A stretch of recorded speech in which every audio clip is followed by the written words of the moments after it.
On April 5, 1933, it became a federal crime to own gold in the United States of America, not stolen gold, not illegal gold, just gold. The yellow metal that had been money for 5,000 years was suddenly contraband. Citizens had 25 days to surrender every gold coin, every bar, every certificate to the government.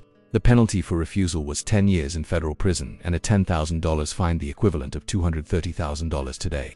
This was not a proposal. It was not debated in Congress. It was not put to a vote. President Franklin Roosevelt signed Executive Order 6102, and overnight, property that Americans had legally owned became property they would be imprisoned for keeping. The government paid $20.67 per ounce. Citizens had no choice but to accept. Then 9 months later, the government revalued that same gold to $35 per ounce, a 69% increase. The gold American citizens had been forced to surrender was suddenly worth 69% more. The government pocketed the difference. All of it. This was not monetary policy. This was legalized theft, and the executive order that made it possible has never been repealed. In early 1933, the United States was in the depths of the Great Depression. Unemployment had reached 25%. Banks were failing by the hundreds. The money supply had contracted by a third. Deflation was destroying debtors. The economy was in freefall. But the immediate crisis facing Roosevelt when he took office in March 1933 was not unemployment or deflation.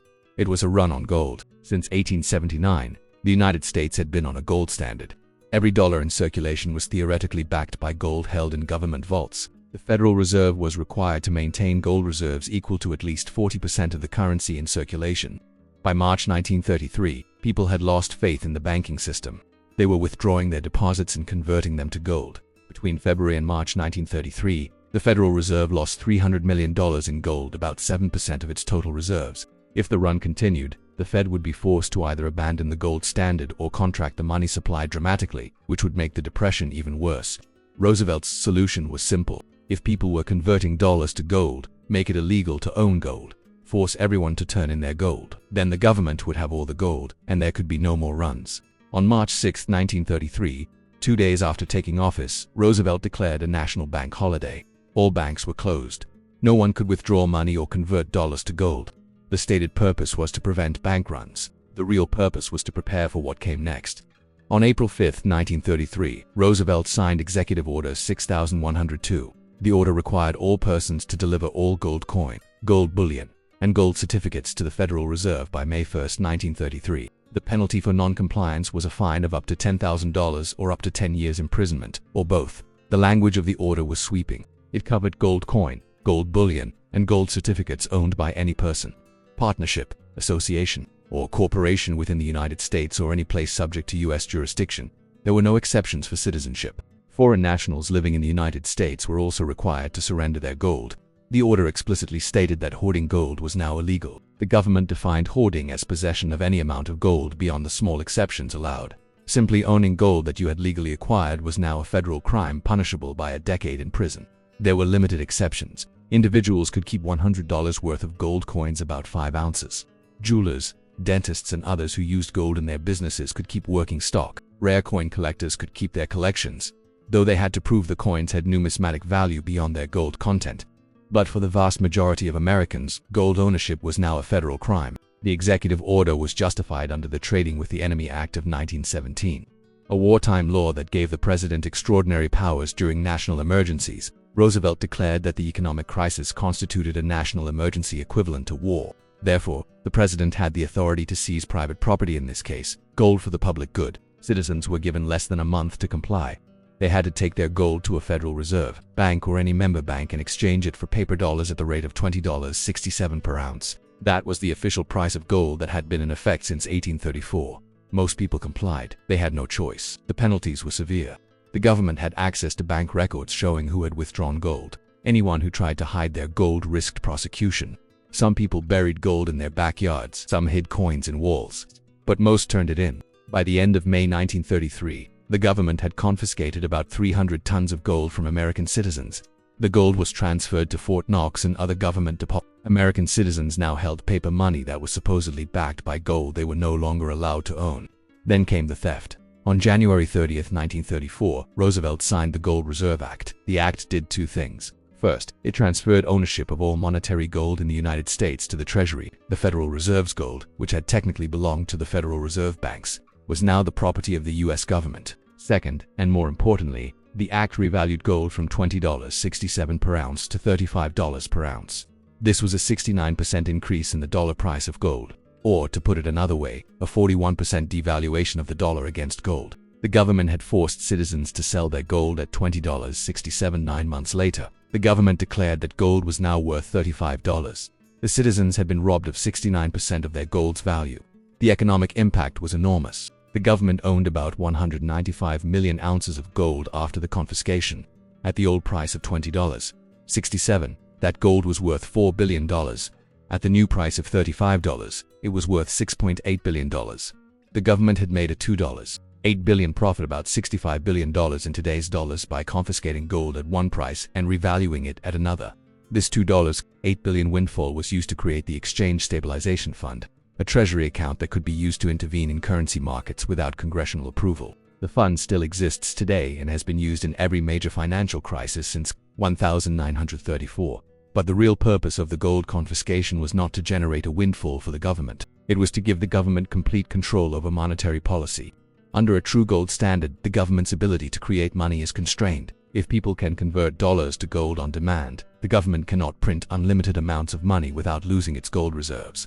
The gold standard acts as a brake on inflation and government spending. By making gold ownership illegal, Roosevelt removed that constraint.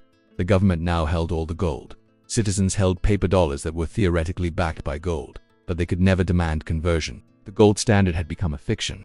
The government could now expand the money supply as much as it wanted without worrying about gold redemptions, and that is exactly what happened. Between 1933 and 1940, the money supply increased by 60%. The government ran budget deficits to fund New Deal programs. The Federal Reserve kept interest rates low. The inflation that had been impossible under a genuine gold standard became the new monetary policy tool. Some people resisted the confiscation. The most famous case was that of Frederick Barber Campbell, a New York attorney who refused to surrender his gold. Campbell argued that the executive order was unconstitutional. He filed a lawsuit challenging the government's authority to confiscate private property without due process. Campbell's argument was straightforward. The Fifth Amendment prohibits the government from taking private property without just compensation. The government was taking his gold and paying him $20.67 per ounce. But if gold was then immediately revalued to $35 per ounce, the compensation was not just government was paying 59 cents on the dollar. This was confiscation, not fair exchange. Moreover, Campbell argued, the Trading with the Enemy Act authorized seizure of enemy property during wartime, but the United States was not at war. American citizens were not enemies. Using wartime powers during peacetime to seize property from citizens violated the Constitution. The government's response was simple. The economic crisis constituted a national emergency equivalent to war. The president's emergency powers during such a crisis were essentially unlimited. The courts had no authority to second-guess the president's determination that gold confiscation was necessary. The case made its way to the Supreme Court. In 1935, the court ruled against Campbell. The decision held that the government's power to regulate currency was essentially unlimited during a national emergency.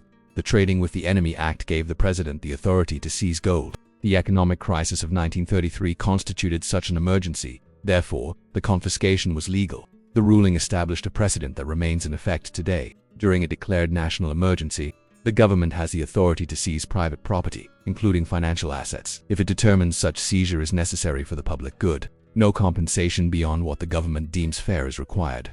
The gold confiscation remained in effect for more than 40 years. American citizens were prohibited from owning gold bullion until January 1, 1975, when President Gerald Ford signed legislation repealing the ban. For 4 decades, it was a federal crime for Americans to own monetary gold in their own country. When gold ownership was finally legalized again in 1975, the price of gold was $183 per ounce. By 1980, it had reached $850 per ounce. The citizens who had been forced to sell their gold to the government in 1933 for $20.67 per ounce watched as gold rose 40 times in value. The government that had confiscated their gold had made them miss out on one of the greatest wealth preservation opportunities in history. But the most important legacy of the 1933 gold confiscation is not what it did, it is what it revealed. The government demonstrated that it has the power and the willingness to confiscate private wealth during an economic crisis, and the legal authority to do so still exists. Executive Order 6102 has never been repealed. It was made irrelevant in 1975 when gold ownership was legalized, but the Trading with the Enemy Act remains on the books. The precedent established by the Supreme Court in the Campbell case remains valid. During a national emergency, the government can seize private property. and what constitutes a national emergency is determined by the government. This is where understanding the pattern becomes critical. Economic collapses don't happen overnight. They unfold in stages. The gold confiscation of 1933 came at stage 3 or 4 of the Great Depression collapse. By the time the government acted, most people were desperate enough to comply without major resistance. Those who understand these patterns position themselves differently. They don't wait for stage 6 to start thinking about protection. They recognize the warning signs: early currency debasement, debt spiral, government desperation, and take action while they still can. This is why the 7-stage collapse survival guide exists. It documents the progression from stability through crisis to confiscation, showing you exactly where you are in the cycle and what actions make sense at each stage. It's not about predicting the future. It's about recognizing historical patterns that repeat because the incentives remain the same. The question facing Americans today is not whether the government has the authority to confiscate private wealth. The Supreme Court settled that in 19... The question is what assets the government will target next time, and when. In 1933, the target was gold because gold was money. Today, gold is a commodity. It is not used as currency. Confiscating gold today would not give the government control over the monetary system the way it did in 1933. But there are other assets that could be targeted. Assets that represent trillions of dollars in private wealth. Assets that the government could seize under the same legal authority that was used to confiscate gold in 1933. The most obvious target is retirement accounts. Americans hold approximately $35 trillion in retirement savings, 401ks, IRAs, pension funds. These assets are held in accounts that are registered with the government. The government knows who owns them and how much they are worth. The structure of these accounts makes them particularly vulnerable. They are not like cash under a mattress or gold buried in a backyard. They exist as digital entries in financial institutions. They can be frozen instantaneously. They can be transferred with the click of a button, and they are governed by complex tax laws that give the government enormous leverage. The tax-deferred status of these accounts is a privilege granted by the government. That privilege can be revoked or modified at any time. The government could simply pass a law declaring that retirement accounts must be rebalanced to include a minimum percentage of government bonds. These bonds would carry a below-market interest rate, effectively transferring wealth from savers to the government. Or the government could be more aggressive. During a severe fiscal crisis, the government could argue that retirement accounts must be protected from market volatility. They could be converted into special government bonds that pay a guaranteed return. These bonds would be backed by the full faith and credit of the United States government. This would not be called confiscation. It would be called protection. Retirees would be told they're being saved from market crashes. Their savings are being secured. They should be grateful. But the effect would be the same. Private assets converted into government IOUs, trillions of dollars in capital redirected to finance federal deficits. Zero choice for participants. Argentina did exactly this in 2008, Poland in 2011, Ireland in 2013 when governments faced insolvency. They target accessible private wealth. In the United States, retirement accounts represent the largest accessible pool, $35 trillion, registered, tracked, and freezable with the stroke of a pen. The legal precedent for confiscating them during a declared emergency already exists. Another potential target is bank deposits. In 1933, bank deposits were small. Most wealth was held outside the banking system. Today, the opposite is true. Americans hold trillions of dollars in bank deposits. These deposits are also tracked and accessible. During a banking crisis, the government could impose a stability levy, a one-time tax on deposits above a certain amount. This happened in Cyprus in 2013. Depositors with more than 100,000 euros lost a percentage of their deposits to recapitalize the banks. The measure was presented as necessary to prevent a total collapse of the banking system. The same justification could be used in the United States during a systemic banking crisis. The government could argue that a temporary levy on large deposits is necessary to stabilize the system. The alternative, letting the banks fail, would be worse for everyone. The precedent from 1933 makes this possible. The government has the authority to seize private property during a national emergency. A banking crisis qualifies as a national emergency. Therefore, bank deposits can be seized if the government determines it is necessary for the public good. The third potential target is real estate. This is less likely than retirement accounts or bank deposits, but not impossible. Property taxes can be raised dramatically during a fiscal crisis. If property owners cannot pay, the property can be seized for back taxes. This does not require new legislation. It simply requires enforcing existing laws more aggressively. During the Great Depression, millions of farms were foreclosed for unpaid taxes. The same mechanism could be used today. The common thread is that all of these assets, retirement accounts, bank deposits, real estate, are registered with the government. The government knows who owns them. They cannot be hidden, and they can be seized under existing legal authority during a declared emergency. Gold is different. After 1975, gold ownership became private again. Gold transactions are not reported to the government unless they exceed certain thresholds. Gold can be stored outside the banking system. It cannot be frozen or seized as easily as digital assets in registered accounts. This is why gold remains relevant even though it is no longer money. It is one of the few assets that can be held privately, outside the system, beyond the immediate reach of government confiscation. But the lesson of 1933 is that no asset is completely safe. If the government wants it badly enough, it will find a way to take it. The gold confiscation succeeded because the government controlled the choke points. Banks were required to report gold deposits. Citizens who tried to export gold were stopped at the border. The penalties for non-compliance were severe enough to ensure most people complied. The same techniques could be applied to other assets today. Digital transactions leave trails. Cross-border capital controls can be imposed. The penalties for non-compliance can be made arbitrarily high. If the government decides it needs to confiscate private wealth, it has the tools to do so. The only defense is to understand the pattern and act before the government does. This means recognizing the warning signs: rising debt levels, expanding deficits, currency debasement, increasing government rhetoric about fairness and shared sacrifice. These are the signals that confiscation may be coming. It also means diversifying across jurisdictions. Assets held outside the United States are harder for the U.S. government to seize. Foreign bank accounts, foreign real estate, foreign corporations, these create layers of protection that purely domestic assets do not have. But diversification is not enough. The most important protection is understanding the stages of collapse and knowing when to act. Most people wait too long. They assume the government will not really go through with confiscation. They believe their assets are protected by law. They think it can't happen here.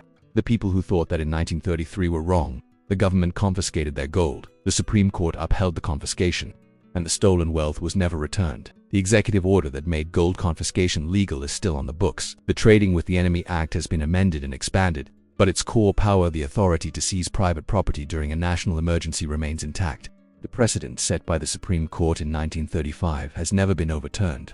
This means the legal framework for confiscating private wealth already exists. All that is required is a crisis severe enough to justify its use and a government desperate enough to invoke it. The fiscal trajectory of the United States makes such a crisis inevitable. The national debt exceeds $36 trillion and is growing by $2 trillion per year. Entitlement obligations, Social Security, Medicare, unfunded by tens of trillions of dollars. At some point, the government will face a choice: default on its obligations or find new sources of revenue. Confiscating private wealth is a form of revenue. It is a one-time measure, but it can be substantial. The $2.8 billion windfall from the 1933 gold confiscation was equal to 5% of GDP. A similar confiscation today, targeted at retirement accounts or bank deposits, could generate trillions of dollars. From the government's perspective, this is not theft. It is a necessary measure to preserve the system. The individuals who lose their wealth are unfortunate casualties, but their sacrifice is justified by preventing total collapse. The same logic from 1933, the same outcome. 3 facts are settled. First, the government has the authority to confiscate private wealth. The Supreme Court confirmed this in 1935. Second, the government has used that authority before and will use it again. History proves willingness. Third, whether you protect yourself depends on recognizing the pattern before it's too late. Some people are already acting, diversifying assets, moving wealth outside registered accounts, studying what worked in 1933 and what failed, not waiting for government announcements, taking action now while time remains. Others will be caught unprepared. They'll believe official assurances, assume their assets are protected, wake up one morning to find the rules changed and their wealth confiscated for the greater good. It happened in 1933. The legal authority remains intact. The fiscal crisis approaches. The government has demonstrated, repeatedly, that self-preservation overrides individual rights, every time. The executive order that legalized theft in 1933 was never repealed. It waits, and when the next crisis arrives, it will be invoked again. This is Decoded Economics. Subscribe to see the future before it arrives.